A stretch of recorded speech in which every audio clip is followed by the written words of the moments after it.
और हम ही ने तुमको इब्तिदा में मिट्टी से पैदा किया, फिर तुम्हारी शक्ल सूरत बनाई, फिर फरिश्तों को हुक्म दिया कि आदम के आगे सजदा करो, तो सब ने सजदा किया, लेकिन इब्लीस कि वो सजदा करने वालों में शामिल ना हुआ।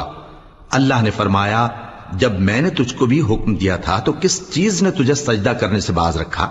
उसने कहा कि मैं इससे अफजल हूं, मुझे तूने आग से पैदा किया है और इसे मिट्टी से बनाया है। फरमाया, तू बहिश्त से उतर जा, तुझे शाया नहीं कि यहां तकब्बुर करे, बस निकल जा कि तू जलील लोगों में से है।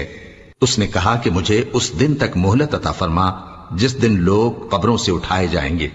फरमाया, अच्छा, तुझको मोहलत दी जाती है। बोला कि मुझे तो तूने गुमराह किया ही है, मैं भी तेरे सीधे रास्ते पर इनको गुमराह करने के लिए बैठूंगा, फिर इनके आगे से और पीछे से और दाएं से और बाएं से गरज हर तरफ से आऊंगा और तू